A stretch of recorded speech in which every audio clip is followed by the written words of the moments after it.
এই নিউজটা গণমাধ্যমে প্রকাশিত হবার পর আপনারা কমেন্টগুলো দেখবেন। হতাশার অনেকেই মন খারাপ করেছেন। কেউ কেউ বলছেন, স্যার প্লিজ আপনি এমন সিদ্ধান্ত নেবেন না, স্যার প্লিজ এদেশের রাজনৈতিক দলগুলোর সাথে আপনি অভিমান করবেন না, জনগণের সাথে আপনি অভিমান করবেন না, আপনাকে আরো 5 বছর ক্ষমতায় চাই। কিন্তু চাইলে কি আসলে ক্ষমতায় রাখা যায়? ক্ষমতায় থাকার জন্য একটা সিস্টেম আছে, একটা ওয়ে ফলো করতে হবে।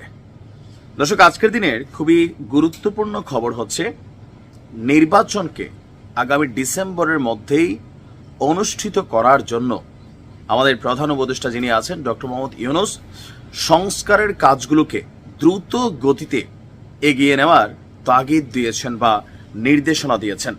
এখন নির্বাচন ইস্যুতে গেল মাঝখানে হঠাৎ করে আমরা দেখেছি যে কি বলা যায়, ইসলামিক দলগুলো সহ এনসিপি সহ অনলাইন ইনফ্লুয়েন্সার যারা আছেন, বড় বড় কিং যারা আছেন, একটা মোটিভ তৈরি করার মোটামুটি আমরা দেখছি। নিশ্চয়ই আপনার টাইমলাইনে আসছে যে নির্বাচন বুঝি না, আগামী 5 বছর ডক্টর মোহাম্মদ ইউনূসকে ক্ষমতায় চাই।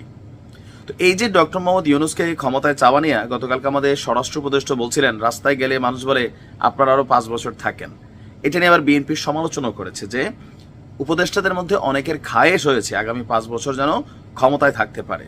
তো বিএনপির একদম হাই অথরিটি থেকে সবাই চাচ্ছে নির্বাচনটা আগামী ডিসেম্বরের মধ্যে হইতেই হবে। কেউ কেউ আবার হুঁশিয়ারি টুশিয়ারি দিচ্ছেন যে আদায় করে নেব, এরকম নানান বক্তব্য ভাষাও আসছে। অপরদিকে জনগণের মধ্যে একটা বড় অংশ যারা ডক্টর মোহাম্মদ ইউনূসের অনুসারী, শুধুমাত্র ডক্টর মোহাম্মদ ইউনূসের, আমি অনেকেরই দেখছি যে এনসিপির সমালোচক, বাট ব্যক্তি ডক্টর ইউনূসের সাপোর্টার। তো এরকম যারা আছেন তারা সকলেই চাচ্ছেন ডক্টর মোহাম্মদ ইউনূস আগামী 5 বছর থাকুক, বাট তিনি জানেন যে সিস্টেমের বাহিরে কোনো কাজ করলে তিনার মতন একজন ব্যক্তিত্বই নষ্ট হবে। আগামী ডিসেম্বর থেকে আপনার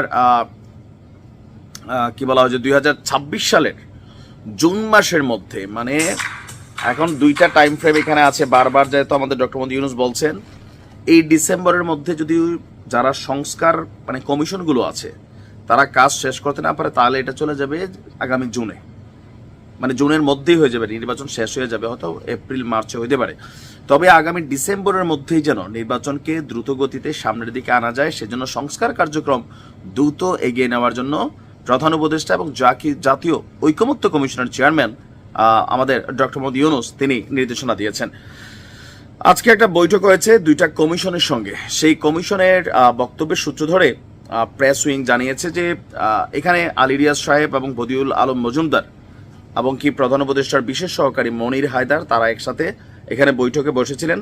তো তারা তাদের বিভিন্ন সংস্কার কমিশনের সুপারিশ সহ রাজনৈতিক দলগুলোর সাথে পৃথক আলোচনা চলমান রয়েছে। এ পর্যন্ত মোট 8টি দলের সাথে আলোচনা সম্পন্ন হয়েছে।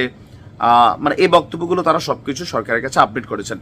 তো ডক্টর মোহাম্মদ ইউনূস সকল কিছু শুনে তিনি বলছেন যে আগামী ডিসেম্বরে নির্বাচনের জন্য দ্রুত সংস্কারকে আগায় নেওয়া দরকার, আর যদি না হয় তাহলে সর্বোচ্চ জুনের মধ্যে নির্বাচন দিয়ে দিতে হবে। এটা আমরা কন্টিনিউ শুনছি, কিন্তু অভিমানের কথা বা জনতার এই যে আবদার, আপনারা গণমাধ্যমগুলোতে যেই নিউজগুলো আসছে সেইখানে আপনারা নিচে কমেন্টগুলো দেখবেন। এখন গেল কয়েক মাসের মধ্যে এই লাস্ট মাসখানেক যাবৎ ডক্টর মোহাম্মদ ইউনূসের বিভিন্ন সেক্টর থেকে যেই কাজগুলো হচ্ছে বা এই যে সামিটের ইস্যুটা আসছে, হ্যাঁ, বিনিয়োগের ইস্যু, বিভিন্নভাবে ওনার টিমের প্রতি মানুষের একটা আস্থার জায়গা তৈরি হচ্ছে, এটা বোঝা যাচ্ছে। তার উপরে অনলাইনে একটা প্রচার প্রচারণা তো আছেই, এনসিপির সাপোর্টিংও আছে, অনেক কিছুই আছে। তো এই সকল কিছু মিলাইয়া একটা আবহ তৈরি হচ্ছে। বাট আমার জায়গা থেকে আমি মনে করি নির্বাচনের মাধ্যমে যদি তিনি 5 বছরের ক্ষমতায় থাকতে চান তাহলে তিনি এনসিপিতে জয়েন করুক, তারপর জনগণ ওনাকে ভোট দিলে উনি 5 বছর না 10 বছর থাকতে পারবে 2 টার্মে, তাই না? সেটা হওয়া বেটার, কারণ উনি একজন নোবেল লয়ের ব্যক্তিত্ব। নির্বাচন না দিলে ঘুরে ফিরে আবার ওই শেখ হাসিনার গতিতেই ওনার বাংলাদেশ ছাড়তে হবে। এই কথা কে বলছে? দুদু সাহেব বলছে, বিএনপির, যে যদি না যান তাহলে 5ই আগস্টে শেখ হাসিনার কি হয়েছে এটা একটু খেয়াল রাখতে বলছে। তো নানান প্রতিবন্ধকতা আছে, দেখা যাক কি হয়। ভালো থাকুন।